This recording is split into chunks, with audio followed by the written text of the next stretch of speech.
para Santo André. Hoje é dia 27 de maio, uma quarta-feira do ano 2020, 3 horas em ponto. Acabamos de sair de São Mateus. Também empresários, envolve aqui o pessoal conhece muito como Avenida Petroquímica, né? Humoristas aí que tem Avenida Costa e Silva. são muito acessados aí. Vamos lá, pessoal, a gente vai até o Oeste Anchieta, hein? Vou pegar ali a Avenida dos Estados, Brejes Maia, cair na Lions.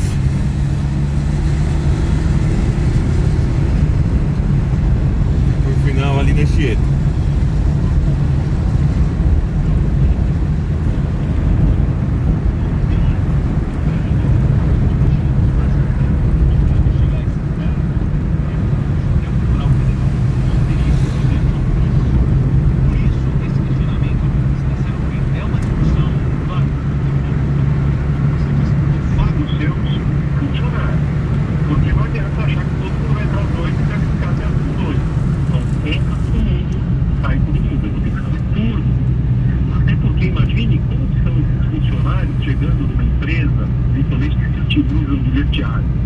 Ali vai ter uma área em que todo mundo vai ter a chance maior de contaminar, como aconteceu em outros países. Então, até o número de pessoas que entram nos vestiários, entram nos próprios banheiros, vai ter que ter uma avaliação e uma orientação por parte de cada uma dessas empresas, e eu estou dizendo de microempresas, de escritórios, Advogados de ministros que estão no Supremo Tribunal Federal, como é o caso do Gilmar Mendes, né, que em determinado momento aí já se manifestou no passado nesse sentido da exclusividade do Ministério Público para esse tipo de aqui à minha esquerda aqui é a Petroquímica, a Braskem. Então, certamente o Supremo vai ter que responder rapidamente sobre. Que à noite o pessoal fala que tem o abajur, né, de Santo André. Vamos ter certamente uma repercussão política independente de qual seja o resultado. Se o Supremo referenda a decisão do ministro Alexandre de Moraes, nós vamos ter, claro, uma reclamação ainda maior daqueles que estão sendo investigados. Se esse inquérito for trancado, certamente teremos outro grupo reclamando, falando algum tipo de cerceamento de investigação, mas a discussão jurídica acaba. A discussão jurídica é pertinente, né? Porque pode dar regra daquilo que acontece sempre em apurações criminais no país. Fecha a porta. Pedro Campos trazendo aqui essa informação urgente e exclusiva do jornalismo da Rádio Bandeirantes. Procurador Augusto Aras, então, solicitando aí a interrupção dessa investigação por parte do Supremo Tribunal Federal. Até logo mais o bastidor. Ao fundo ali é a cidade de Mauá. Vamos repercutir bastante esse pessoal assunto fala no que é terra de Bastidores do índio. Poder a partir das 5 da tarde com o Cláudio Humberto, a Lana Canepa, equipe toda do Bastidores do Poder já trabalhando bastante aí pra gente trazer mais elementos e possivelmente até essa decisão, né? Porque pode haver, como eu disse aqui pra vocês, uma decisão monocrática do ministro Fachin aí nas próximas horas, nos próximos minutos, sobre esse pedido do Procurador-Geral da República, Augusto Aras, solicitando então a suspensão desse inquérito das fake news no Supremo Tribunal Federal. Valeu, Capri, abraço, Bernardo. Abraço. Até já, Pedro. São 3 horas mais 2 minutos. A gente segue falando sobre essa operação da Polícia Federal com o João Pedro Melo, ao vivo, direto de Brasília. Tudo bom, João? Boa tarde a você. Alô, João Pedro Melo. Alô, Bernardo, você me ouve? Sim, te ouço perfeitamente, João. Boa tarde a você. Muito bem, boa tarde a você, boa tarde a todos que nos acompanham. Pois é, estamos acompanhando também essa questão da operação da Polícia Federal, que tem repercutido bastante na capital do país, né? Foram Aqui agora a gente vai cair na 29 mandados de Avenida busca dos e apreensão Estados. em 5 estados além aqui do Distrito Federal. Essas ações que a gente lembra foram determinadas pelo ministro Alexandre de Moraes do Supremo Tribunal Federal e fazem parte desse inquérito que apura a disseminação de notícias falsas, ameaças e ofensas contra ministros da Suprema Corte. Bom, entre os alvos estão o ex-deputado Roberto Jefferson, blogueiro bolsonarista Alan dos Santos, o empresário Luciano Hang, além da ativista e apoiadora do presidente Jair Bolsonaro, Sarah Winter, e também o humorista Marcelo Satti. A gente tiveram endereços ligados a eles, fazendo buscas e apreensões durante todo o dia de hoje. O ministro Alexandre de Moraes esperou ainda que o depoimento dos estados federais. Esse trechinho é bem abandonado, bem Daniel Lúcio, Vamos, Júnior Amaral. Mal cuidado, né? É meio entre Mauá e Santo André, né? Estaduais devem prestar depoimentos nesse inquérito. Douglas Garcia e Gil Devânio Ilso. Entre os parlamentares citados, apenas Douglas Garcia teve o gabinete vasculhado pela Polícia Federal. Bom, hoje mais cedo a gente teve uma entrevista com do deputado Roberto o adesivo do Senna. Pegar o celular. Nelson pra isso, afirmou que é um dos alvos devido à opinião crítica que tem em relação ao Supremo Tribunal Federal. Também tivemos a fala da deputada federal Bia Kicis, que classificou como absurda essa operação, que não chegou na residência dela nenhum comunicado para que ela preste. Nós vamos pegar na casa dela, que até o momento não chegaram comunicados oficiais para que ela preste depoimento também nesse inquérito. O empresário Luciano Hang afirmou que jamais cometeu qualquer tipo de atentado contra o STF e os poderes legislativos e executivos. Outro alvo da Operação Blogueira Alan Santos afirmou que a operação vai servir então para desmoralizar a Suprema. A gente lembra que essas investigações identificaram pelo menos 12 perfis em redes sociais que atuam na disseminação de informações de forma padronizada contra os ministros do Tribunal.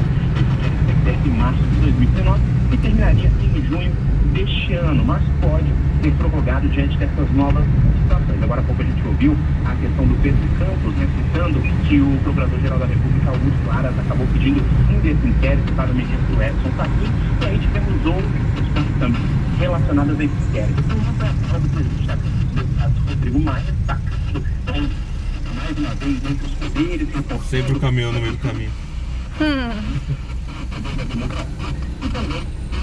Pra uma quarentena tá bem cheia a rua. O Tribunal Federal, o ministro Luiz Fux, fez um discurso relacionado também a essa questão da democracia, né? Em um dos pontos citou principalmente que é preciso trabalhar para que a democracia do Brasil não fique frágil. Então, mais repercussão com relação a essa operação da polícia determinada pelo ministro Alexandre. Muito obrigado, João. Agora são 3 horas. Aí tá aí.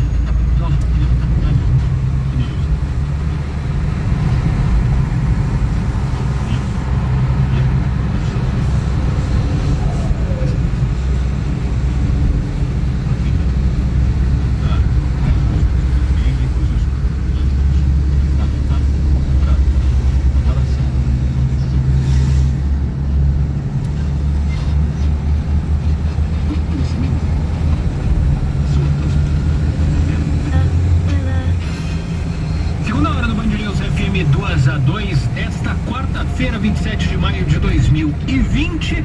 Para os ouvintes de São Paulo, eu Sandro Badarossi por aqui com uma programação especial, claro, com as últimas informações do plano de reabertura, retomada consciente de atividades econômicas, palavras do próprio governador de São Paulo, a partir do dia 1º de junho, a partir da próxima segunda-feira. E esse, claro, é o principal destaque do dia para quem acompanha a Band News FM nos 96,9. Governador de São Paulo anuncia a reabertura de algumas atividades econômicas e diz que as consequências dessa reabertura serão analisadas por 15 dias, até que uma nova determinação sobre as restrições seja divulgada. No entanto, João Dória admitiu que a medida pode ser revista a qualquer momento, caso especialistas em saúde avaliem que é necessário ver alguma medida.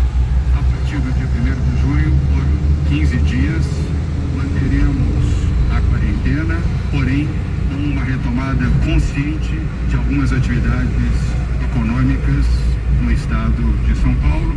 O vírus afetou fortemente a economia do Brasil e, obviamente, afetou fortemente a economia do estado que lidera a economia brasileira, que é o estado de São Paulo. Mesmo assim, desde a primeira quarentena, São Paulo decidiu, com base na ciência, em estudos e planejamento, em manter 74% das atividades em funcionamento no estado. Fizemos as medidas certas na hora certa. Tentamos, avançamos, corrigimos também o que foi necessário e assim o faremos sempre. O nosso compromisso é com a vida, é com o acerto e não com erros. Nós respeitamos a ciência e a medicina e respeitamos principalmente a vida de 46 milhões de brasileiros que vivem em São Paulo. Como consequência desse esforço coletivo de todos aqui mencionados, nós vamos poder dar um cuidadoso, importante e bem planejado passo adiante com esta nova etapa da quarentena denominada retomada consciente para o período de 1º a 15 de junho. Uma nova fase, uma nova prática que vai permitir, em alguns locais, em algumas áreas, retomada gradual e segura de atividades. Quero alertar, no entanto, que a retomada consciente parte do princípio da colaboração de todos e da ajuda conjunta, mas parte também do princípio que nós estaremos monitorando dia a dia a evolução do processo e o respeito à ciência e à medicina. Se tivermos que dar um passo atrás, se tivermos que retomar medidas que agora estaremos flexibilizando, gradual, parcialmente, de forma heterogênea, não hesitaremos em fazê-lo, para proteger vidas. Durante essa coletiva de imprensa, o coordenador do esses 15 dias vai ser para analisar como que o brasileiro vai se comportar, né? Se vai aglomerar, se vai realmente respeitar. Se não respeitar, volta a quarentena de novo. Desde o seu início, desde a primeira notificação de casos de 26 de fevereiro desse ano, já começou a organizar as possíveis medidas de combate à epidemia. E já no início de março recomendou as primeiras medidas de isolamento social. Tiveram repercussão em março, à medida que a epidemia ia progredir, chegou-se a necessidade, num determinado momento, de aconselhar a quarentena. Isso foi feito, como todos sabem, em 24 de março.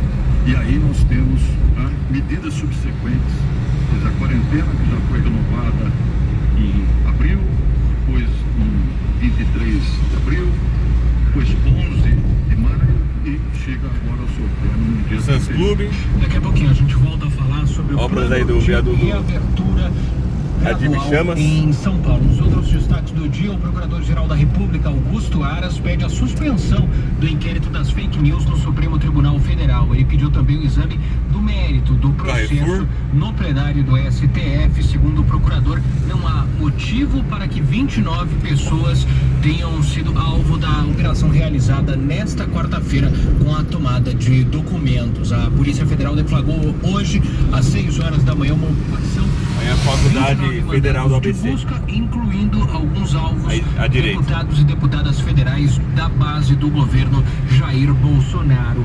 Muitos reagiram com críticas duras. O Dória está fazendo isso aí porque o pessoal fez protesto, parou a Paulista. A deputada federal Carla Zambelli em censura. Então ele tá com medo, então tá dando sinais assim para meio que esfriar aí abaixar a poeira, né? Muito desempregado, muito empresário falido, mas muito mesmo. Falou sobre os ataques à corte. Não há democracia sem respeito às instituições. O império da nossa Constituição, a sustentabilidade de nossa democracia e a garantia das nossas liberdades não haveria sem o Poder Judiciário que não hesitasse em contrariar maiorias para a promoção de valores mas não tá mais o retorno aqui e para o alcance do bem comum.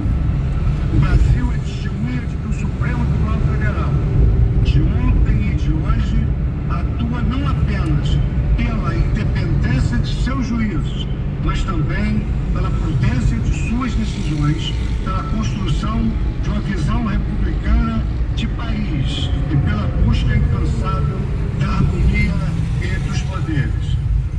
Este Supremo Tribunal Federal teve uma época que as pontes de Santo André estavam tudo caindo. Ali em frente com a Reformista foi uma que caiu. E aqui, pra gente pegar o Prestes Maia, não, obrigado, tinha um retorno aqui logo à esquerda. E pra variar, essa ponte caiu e acabaram com o retorno, ao invés de reconstruir a ponte, né? Então a gente vai fazer o retorno ali na Santa Terezinha, pra gente poder pegar a Prestes Maia. Vamos ver aí no vídeo. pelo povo brasileiro. Muito obrigado pela atenção e vamos dar início à nossa sessão plenária. Uma rede enorme de publicações, em pouco tempo eles têm aí uma 100 mil, uma quantidade de mil, por exemplo, de publicações, acaba indo para o TikTok. Há poucos dias.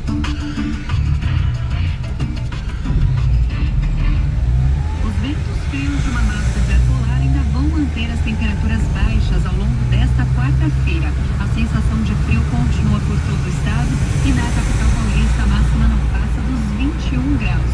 O dia segue ensolarado, ainda praticamente sem nuvens no céu e não tem previsão de chuva. Baixos índices de umidade ainda devem ser registrados no período da tarde. Amanhã vai ser mais um dia frio, então a próxima madrugada ainda deve ser gelada, com temperaturas abaixo de 10 graus por quase todo o estado. Paula Soares, da Climatempo. Como consequência desse esforço coletivo, nós vamos poder dar um cuidadoso, importante e bem planejado passo adiante com essa nova etapa da quarentena denominada retomada consciente para o período de 1º a 15 de junho, que vai permitir, em alguns locais, em algumas áreas, a retomada gradual e segura de atividades. Quero alertar, no entanto, se tivermos que dar um passo atrás, se tivermos que retomar medidas que agora estaremos flexibilizando, gradual, parcialmente, de forma heterogênea, não hesitaremos em fazê-lo para proteger vidas. Mais um trecho da fala do governador de São Paulo, João Dória, para você que ligou o rádio agora, chegou agora aqui na Band News FM. O governo de São Paulo anunciou exatamente esse plano de abertura gradual, dividida por fases, dividida por regiões do estado. Vou passar por alguns pontos principais desse plano, deixando claro que o governo do estado disse o seguinte: olha, dados os números, dada a avaliação que a gente fazendo fez falta até aqui em todo o estado, as prefeituras podem fazer isso. As prefeituras podem reabrir estes serviços. As prefeituras podem, de acordo com a situação em cada município, em cada região, passar para determinada fase. Vamos lá para a gente entender um pouco desse plano. Primeiro, o destaque do governo de São Paulo foi a importância do isolamento. Segundo o governo paulista, sem o isolamento teríamos mais de 950 mil casos da Covid-19 no estado de São Paulo. Com o isolamento, não é pouco o número, mas estamos com cerca de 85 mil casos confirmados da Covid-19 em São Paulo. Então, um número, uma redução extremamente importante, tanto no número de casos confirmados e que pessoal, não sei o nome aqui dentro do possível o setor da saúde. Da avenida. O número exato que a gente tem nesse momento: 86.017 casos confirmados, 6.423 mortes em São Paulo. Um número divulgado pela primeira vez hoje, por exemplo, na capital paulista, 53 mil pessoas recuperadas.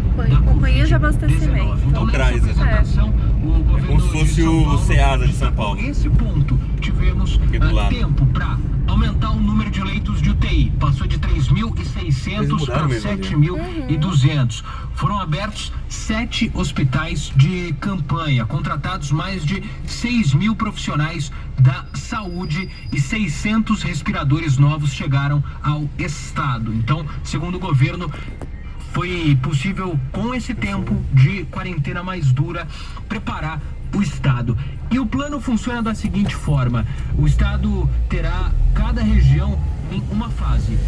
A fase que nós estamos hoje é a chamada fase 1, de alerta máximo, e com liberação apenas para os serviços essenciais. Alimentos, farmácias, supermercados, farmácias, a indústria, por exemplo, são setores, bancos que seguem funcionando com algumas medidas, mas seguem funcionando. A fase 2 é a chamada fase de controle, que é algumas liberações eventuais e atenção. A fase 3, flexibilização, ainda com controle, outras atividades são liberadas. Fase 4, chamada abertura parcial, e a fase 5, normal, controlado. Ainda teremos um acompanhamento, algumas medidas de exemplo, lá é Prefeito Saladino, já né? tem uma Prefeito liberação Saladino. de todas as atividades com alguns protocolos. E aí, claro, todo mundo se pergunta: como é que tá a minha região? Como é que tá a minha cidade? A capital paulista está nessa fase 2, é a fase laranja. Pode-se abrir alguns setores, mas ainda tem... Que é o lado direito aqui, Prefeito Saladino, terminal. Muitos protocolos. A Grande São Paulo, as cidades no entorno da capital paulista, Baixada Santista, pegando também parte do litoral norte, essa região ainda está, essas duas, Grande São Paulo e Baixada Santista, na fase 1, fase crítica, a mesma situação que a gente tem agora. Então, basicamente, o que acontece? A partir de segunda-feira, a Prefeitura de São Paulo pode estudar a abertura de algumas atividades que eu já vou detalhar. Essas outras cidades não, tem que se manter nesse momento que a gente tem agora.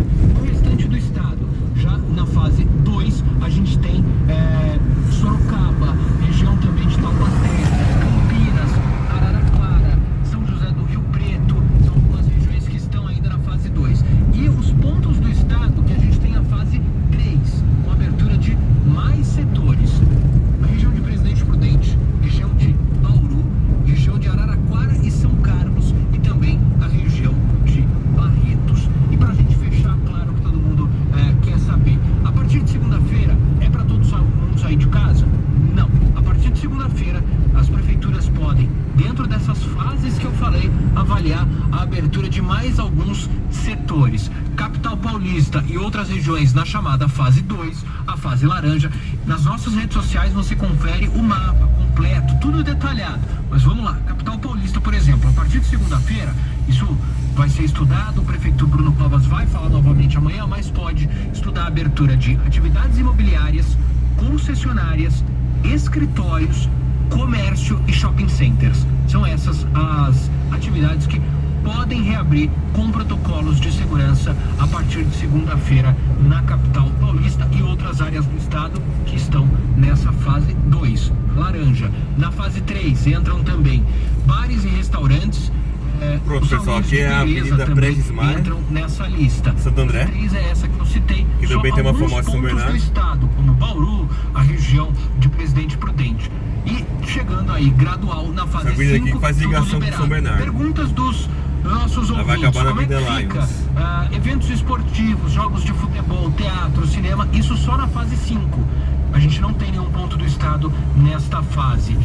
Também temos, só na fase 5, a possibilidade de reabertura de espaços públicos. O batalhão da polícia por aqui enquanto, à direita. seguem fechados. Outros eventos que gerem aglomeração, né? também, por enquanto, não podem abrir. Basicamente é esse o plano anunciado pelo governo de São Paulo nesse fim da manhã, começo da tarde, para reabertura gradual de uma série de serviços em São Paulo. Amanhã, 12h30, o prefeito Bruno Covas vai conceder uma coletiva quando deve anunciar. Quem vai definir o que reabre dentro dessas possibilidades é a prefeitura, no caso da capital paulista, o prefeito Bruno Covas. Em instantes a gente tem mais um especialista para falar sobre a situação em São Paulo e o combate à Covid. O restaurante de uma meia-verdade, ou ela usam dados que já são ultrapassados, que a família geralmente ela não é caçada, né?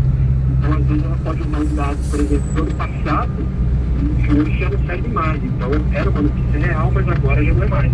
Então, que entre 60% e 70% que circulam nesses grupos é falso. Mas isso eu estou falando desses grupos que ficam no caso, né? Grupos de política, grupos de saúde, essas coisas, né? Agora, o grupo da família, por exemplo, eu não vejo mais. Eu não faço porque eu fico tão chato mesmo. Gente, isso aqui é falso, porque eu disse.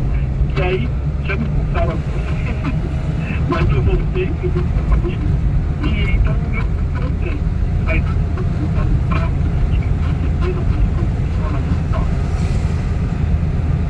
muito bem. Mais alguma coisa com o Gilmar, Bernardo? O terceiro vão dar trânsito, né? É verdade. Bom, por enquanto ele tá suave, Agradecendo aparentemente. bastante aqui ao Gilmar Lopes, que é especialista em fake news, criador do site E-Farsas, colaborador também do Você é Curioso, todos os sábados aqui na programação da Bandeirantes com Marcelo Duarte e a Silvânia Alves. Gilmar, muito obrigado aí pelas informações, os esclarecimentos. Bom trabalho pra você, viu? Muito obrigado por é bonita, viu? Pronto, pessoal, estamos em São Bernardo, Avenida Lions. 3 horas 24 minutos. Esse é o Rádio Livre da Bandeirantes. Mais um Rádio Livre movimentado, hein, Bernardo? Não tem Rádio Livre tranquilo nesses dias do Brasil, né? Todos são muito movimentados, né? Nunca terá. Nunca terá. Pelo menos no horizonte aqui mais próximo, não. Não teremos. Agora 3h24. Rádio Livre. Rádio Bandeirantes. De cada local de Um radarzinho aqui de 60 por hora. Ele flexibiliza, coloca em fase, estabelece uma priorização de abertura com relação às atividades que botam em risco menor para a população relacionada à transmissão do novo coronavírus. Mas isso, nós vamos ter que entender que essa flexibilização, o comportamento novo de usar máscara, dos hábitos de vida, a questão da higienização e dos tratamentos vão ter que ser muito respeitados, até para o sucesso dessa flexibilização caminhar para a flexibilização máxima, que seria quando a epidemia melhorar. E se os dados realmente da epidemia mostrarem que essa abertura cautelosa, lenta, não trouxer prejuízo para o sistema de saúde. Doutor, o próprio governador falou isso. Se a ciência usa essa frase, os especialistas em saúde determinarem que tem que voltar a quarentena mais dura, vamos chamar assim, a que a gente enfrenta hoje,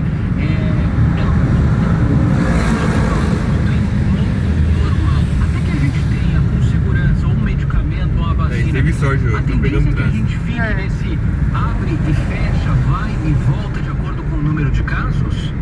Olha, a gente realmente tem uma medicação disponível ainda que seja eficaz para tratar a Covid-19. Também estamos no cenário de vacina, é um cenário distante, não é um cenário para agora, para daqui a alguns meses ou até daqui a um ano. Então, realmente, toda a estruturação desse retorno vai ter que ser feita. Então, há uma possibilidade sim, em alguns momentos a gente, se a projeção, se o número de casos, Quer sair da prancheta? se devido a uma medida... Eu não gosto se é saída sem entrada. Digamos que é uma entrada, vai. Entrada. É assim que funciona uma epidemia. A gente, claro, espera que isso não aconteça, que a gente vai lentamente. Se a gente querer abrir, flexibilizar com muita velocidade, esse é o grande problema, de repente, da gente ter que voltar atrás. Bom, pessoal, é isso. Conforme prometido, Extremamente adequada, que considerou vários aspectos. Anchieta, o Anchieta, logo aqui à nossa direita. A saúde, a capacidade do sistema de saúde em absorver uma demanda grande de pacientes, versus também pontuou Esse é bem difícil entrar. que vai ser considerada a questão também da economia. Quem tá entrando na Anchieta quer sair, quem tá saindo quer entrar. Tá Tá bom, pessoal, então é isso aí. Um abraço aí, até mais. Tchau,